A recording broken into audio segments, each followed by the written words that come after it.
How about some more Kabbalah with prosperity?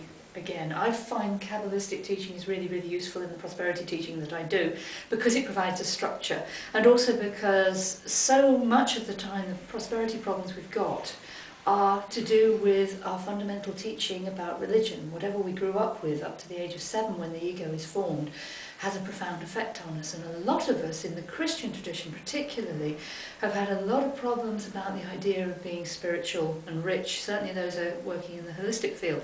So I love to meld the Kabbalistic teaching with the prosperity teaching.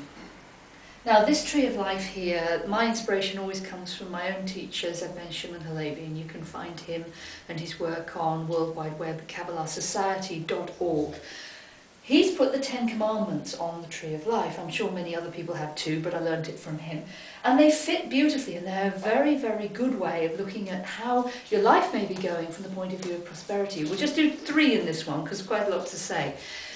If you've read the Bible, oh yes, of course you've read the whole of the Bible from end to end, you'll know something about the book of Exodus and the Jewish people, the Israelites they were in those days, Israelite meaning one who struggles with God rather than actually Jewish. They left Egypt, went through the wilderness and went to the promised land, and in the middle of that Moses got the 10 Commandments from God. Now the Bible, which is deeply disappointing of it I think, doesn't actually follow the line taken in the Charlton Heston movie, but the story's kind of basically the same in that there are 2 loads of commandments. There's the esoteric and the exoteric, the inner teaching and the outer teaching.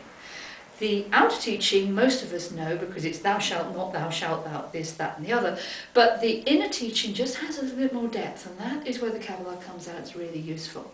Let's start at the top, Ket of the crown, and the first commandment, which is, I am the Lord thy God, thou shalt have no other gods before me. And then he goes on to say, because I'm a jealous God, and I will visit the iniquities of the fathers onto the children, unto the 3rd and 4th. It doesn't say generation. People assume that it means generation. It probably means incarnation, but it also just means the process of life according to the law of attraction. And when it says, I'm a jealous God, it's actually talking about jealous of the law. That's the word used, i.e. the law of attraction is fundamental. It does not change. What you put out, you get back at all points. Now, why is this commandment important? Its first reaction usually is, you know, God's being all bossy and that kind of thing. But if you think about it, God is source energy.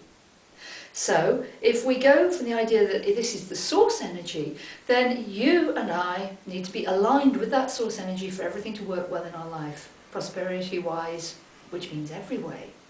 So if we're aligned with the source, then the source's energy of natural abundance will come to us. But if we're not aligned with the source, i.e.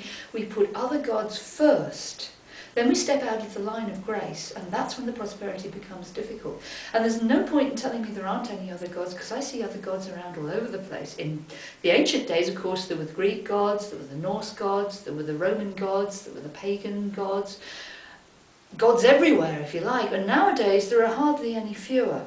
There's money, there's wealth, there's fame, there's social positioning, there's chocolate. And I'm not joking. Whatever you put in front of the source is going to block your way to the source. Now there we go, we've only had time for one commandment, but there's something to think about is, what do you put in your life before you're linked to the source? What do you put in your life before your connection with the higher worlds? And we talked about the law of tithing. Just imagine, that's a very good way of linking first into the source, which is 1 God, 2 me, 3 everybody else, because then it's you and the source, then everybody else. If you put your family before God, you don't have the energy to be the parent or the partner that you would really want to be.